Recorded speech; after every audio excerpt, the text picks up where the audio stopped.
So I'm going to talk about computational approaches for understanding individual and gender differences in drug addiction. And please feel free to contact me after if you want to have more details on the methods. I'm going to try to give a brief overview over the research that we've done the last 10 years. So I'm going to very briefly talk about what's our current knowledge on addiction in the brain, what was the background for my studies, and then come to what can we learn from individual differences on subtyping, what can we learn from neuroimaging, and also gender differences. And I'm realizing this is an older version of a slide, so I might skip some slides. So there is a huge problem. As you can see, the US, so this is the prevalence of alcohol and drug use disorders worldwide, and the darker the color, the higher the prevalence. So as you can see, the US is the world leader in the prevalence of substance use disorders. So this is just to say that this is a huge problem, and as we've heard in the morning, there is a lot of substance use disorders where we don't really have an effective treatment, which we think is also contributing to the low number of people seeking treatment based on interviews with patients who do not want to start treatment because it is it takes a lot to start a treatment where you know the success rate is 15%. And so my entry into the addiction neuroscience field was that I came to the US to work with Rita, one of the leading neuroimaging experts in addiction neuroscience. And I had a grant for fMRI neurofeedback for addiction. And so that is actually somewhat related to the last talk. So what we're doing here is we're putting somebody in the scanner and we're letting them activate their brain networks that are relevant in addiction, much the same way as it was described before. And then instead of using a device to change activation in their brain networks, they use their own mind, so their language, to change their brain activation. And it has been shown that as we all know, in psychotherapy, we do that to reduce our craving and ultimately our behavior. But that if we give them a brain signal, so that's the fMRI neurofeedback signal, from a relevant region, they can learn from this feedback. They can learn how to change their brain activation more efficiently than without feedback. And we don't have a natural sense for what's going on in our brain, so it's useful to put somebody in the scanner and show them this. Of course, the $1 million question is, what signal are we going to extract? Because the brain is huge and very complex. And so that's the background to my research, is that I was like, okay, so what brain region? And I said to Rita, we can't just start, we first need to understand better what region to use. And so this is, the most commonly probably cited model in the literature, Coop and Volkov. I call it a triadic model because it poses that the most important brain systems are three systems, which is the executive function system, the prefrontal cortex, that analyze self-regulation, self-control, and then the incentive salient system that Rita talked about, the motivational system, the drive, the seeking of reward.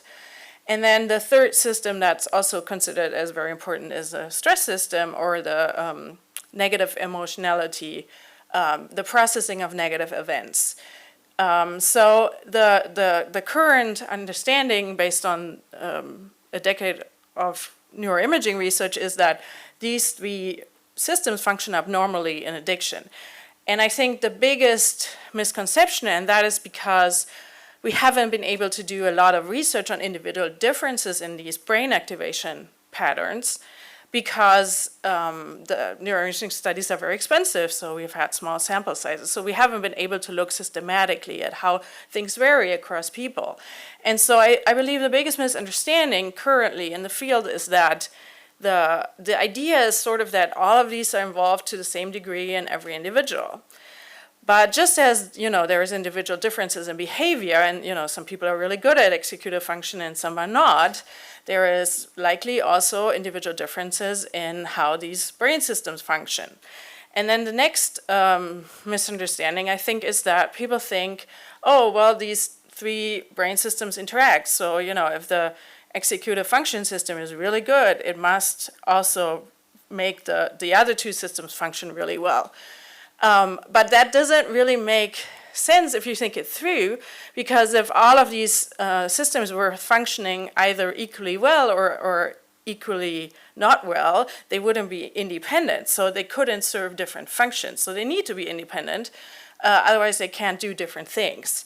And so if you think about this and you conceptualize these as three different systems, and then you think about that there's individual differences, then it gets a lot more complicated than it's just these three brain systems that are important in addiction. And so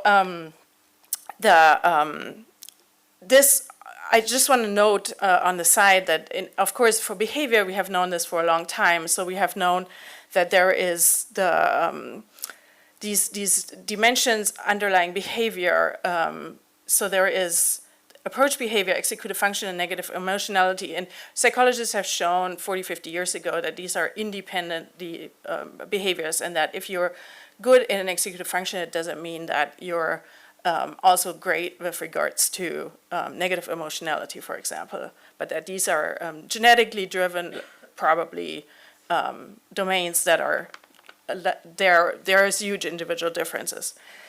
And so, but because we wanted to do neurofeedback, we were interested in what's individual differences in brain activation patterns. And so the way that we approach this is that we did a subtyping study, and so we had data collected by Rita from 45 cocaine users in New York City, and they underwent a day of psychosocial assessments and 10 minutes of resting state data.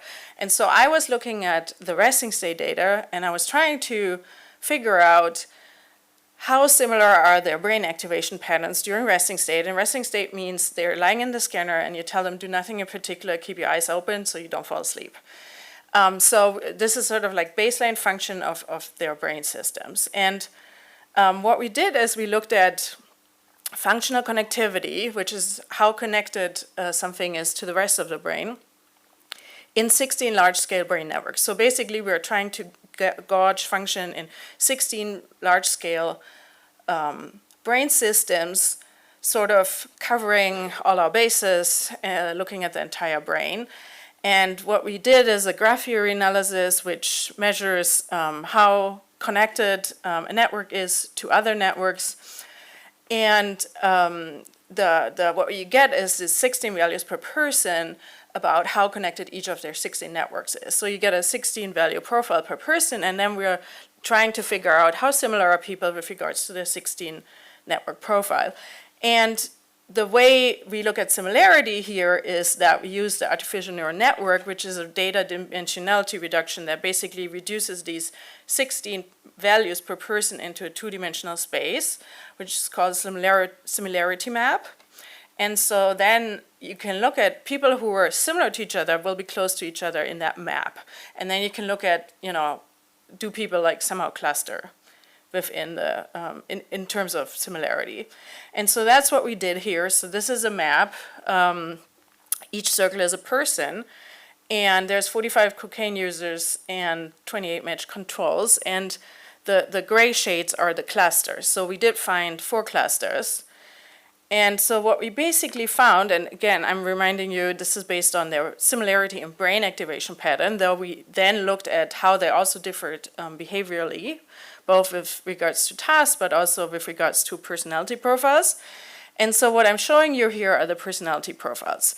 So first of all, the 94% of the controls ended up in the red and the yellow cluster. And this is unsupervised, so the algorithm sorted the controls into the red and the yellow clusters. And the red and the yellow clusters, the red cluster we call the non-emotional, so they were sort of average in terms of their profile with regards to constraint, which is self-control or self-regulation, with regards to positive reactivity, which is approach behavior or reward seeking, and then negative reactivity, which is negative emotionality, processing of negative events.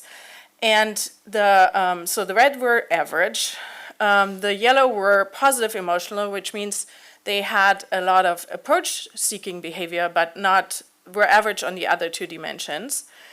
And then it gets interesting because 90% of the cocaine users were in the blue and in the green, and the blue type had high negative reactivity, so high reactivity to negative events, but also low self-control or self-constraint. Whereas the green type, we call it the high emotional, they had high reactivity to negative, but also to positive, so high approach behavior. So, the striking thing here is that about half of the cocaine users were blue and half were green. And if you looked at, for example, the self-control of the green type, it was completely normal and actually above average. And so that was the most striking finding to me, is that, you know, we have these two subgroups within the cocaine users that are completely double dissociated. And so the conventional wisdom is, people with cocaine use disorder have bad self-control, but that wasn't true for the half of the people that were in the green group. They had more this like sensation-seeking, risk-seeking, gambling behavior. They did not have issues in self-control. And so that obviously has implications for treatment. And so I just also want to say what brain networks differentiated the two clusters. And so in the green type, the highly emotional type, they had higher engagement of the salience network, the insular and ACC that we've talked about a lot here, whereas the blue type, the less self-control type, had higher connectivity of the motor and sensory network. So they're prone to act, so to say, because their motor network is overengaged. And so in summary, we call them I call them reward type and a cognitive type, because there was a previous study in alcohol use disorder. So the reward type is the sensation-seeking, gambling approach type, and the cognitive type is the one with a lower self-control, self-constraint. Both of those cocaine user types had increased negative affect and negative emotionality, anxiety, depression, and so on. And this is not to say that these are the cocaine use subtypes, but it's just to prove the point that there are really striking differences between subgroups. And so then we found a second data set, which was a public data set, the Nathan Klein Institute data set. And this data set has a lot of people with alcohol and cannabis use disorder. And very similar assessments, a day of psychosocial assessments to nicely characterize people, and then 10 minutes of resting state data. And so here we did the opposite approach. We looked at behavior first. It's just simpler, and the rationale was that it doesn't, if brain and behavior converge anyhow, which it did in the cocaine use study, it doesn't really matter if you start with behavior and then look at the brain, or vice versa. So here we just did it the other way around. And so we had, for each of these people, we had 74 values, which are behavioral measurements across a one-day phenotyping battery. And to reduce this, again, data dimensionality reduction. So here we're now doing exploratory factor analysis to extract 12 underlying factors that describe everybody's behavior. So now we have a 12-value profile per person. And then what you see here in this graph is the 12 factors, and we looked at their correlations, and you see these three domains emerging. So there is the blue domain, which is an executive function domain, the green domain, which is an approach behavior domain, and the red domain, which is factors related to negative emotionality. And so we very nicely were able to get out of the data those three domains that are hypothesized in the psychology literature as being the fundamental dimensions of behavior in humans in general. And so then we took these 12 value profiles, and we did, this time we did just very simple Gaussian mixture modeling. So that's a clustering technique where you just cluster people together based on their distance in a similarity space. And so we found three subgroups. And these three subgroups, the red group, which we call relief type, based on prior literature, is the high negative emotionality type. So they have high anxiety, high depression, all that. The green type is the sort of the approach behavior type. So they have high sensation seeking, risk taking, our, the type that we previously saw in cocaine users, high gambling. And then there was the third type, which is the blue type, the low executive function type, that showed lower executive function. And if you just look at so this is the profiles for the three subtypes in the graph. If you just appreciate how different they are. So for example, the green type has no negative emotions whatsoever. So these are roughly split 1/3, 1/3, 1/3. And so, the red type also doesn't have approach behavior. It doesn't have this risk seeking. So again, this has implications for treatment, because if there's three groups of people, you obviously need to treat them differently if you're trying to treat them for addiction.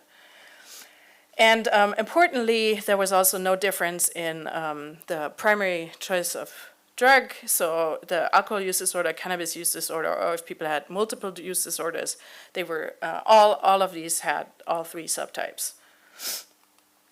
And then we looked at their brain so we are subtyping in the behavior, then we look at their brain. We then again looked at the resting state, which is a 10-minute scan. And we, again, did a graph theory analysis looking at how engaged, and now we are looking at regions, not networks, how engaged certain regions in the brain are with the rest of the brain. And so what we find is that in the reward type, we see abnormalities in the networks that are linked to reward processing. So value reward network, the singular opercular, which is the salience network, the ventral attention network, these are all regions known to be involved in reward processing. In the cognitive type, we saw abnormal connectivity in higher cognitive networks like the parietal association, frontoparietal, again the salience network. And in the relief type, the negative emotions type, we see abnormal connectivity in higher visual, higher sensory integration areas that we believe are involved in higher processing of negative cues. So importantly, if we take all that together, so what we showed here is that in alcohol and cannabis use disorder, we have three types, the reward type, the cognitive type, and the relief type, and they have converging behavioral and brain profiles. So the networks that were abnormal was correlated with their abnormal behavior, which is maybe not surprising if you assume that the brain produces our behavior, but hasn't been shown until now. And then we went back to cocaine use disorder to see if things replicate. And so this was done in a data set from Mexico, from Eduardo Garza Villarreal, and it's 61 cocaine users with cocaine use disorder. Because it's a small sample, we can't do something like exploratory factor analysis. So what we did instead is we looked at all measures that differed between cocaine users and controls, and then we looked at those profiles from those measures, and then we clustered again on the behavior and saw if we found subtypes. And so we did again find three subtypes, and the first one is called the non-impaired type. What I want to add is that in this data set, they did not assess approach behavior, did not assess sensation seeking or risk seeking or gambling. They didn't assess any of this. So we really don't know how their approach behavior is. Then we found the cognitive type, which again was lower in executive function, and we again found the relief type. And so this is in cocaine users now. So just to show you guys that I believe this is an addiction general phenomenon. And then we looked at their brain profiles. And so interestingly, the non-impaired type, where we did not have any assessments of reward behavior, actually in terms of their brain profile matched up with the reward type.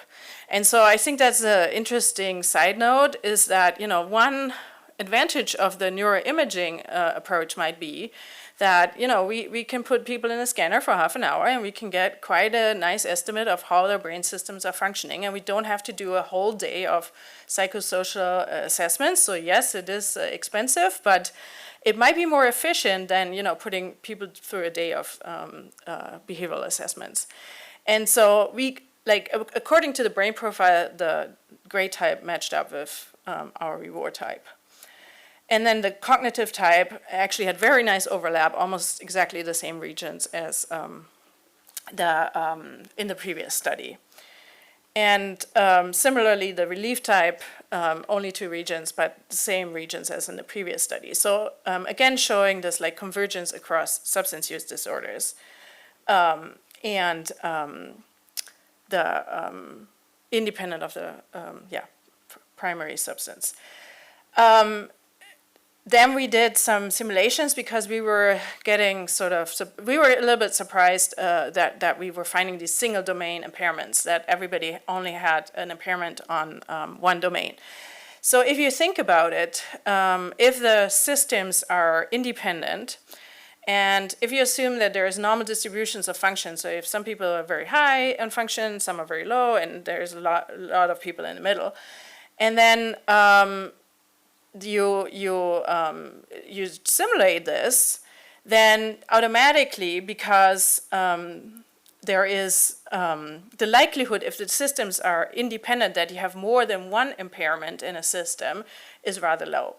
And so what you see here, there's a lot of people that are blue, green, or red with one impairment, and then there's a few that are purple with 2 impairments, and there's a few that are brown with 3 impairments, but it's like sort of a mathematical prediction that if you look at addiction in general, it's likely that you will find mostly these like one domain impairments. And finally, before I get to just a few slides on gender differences, I want to say that we have also now done this in 9 to 10-year-olds, and we on the right you see the graph for the behavioral clustering, the behavioral domains, and we find the same behavioral domains in 9 to 10-year-olds, and we also find the same subtypes. So we believe that this is a trait and vulnerability factor rather than genetically driven, probably, rather than a consequence of drug use. And so, of course, again, this has implications for treatment. It doesn't matter if you do behavioral treatment, pharmacological treatment. So it has been shown that these types respond differentially to pharmacological treatments as well, as was alluded to by a previous speaker. And of course, also for neuromodulation with devices or fMRI neurofeedback, you have to target these systems differentially, depending on what the impairment of the individual person is. So the vision is that we'll put people in the scanner, we'll be able to say, okay, this brain system is the most important one to target first, and then we'll be able to do that and hence personalized treatments.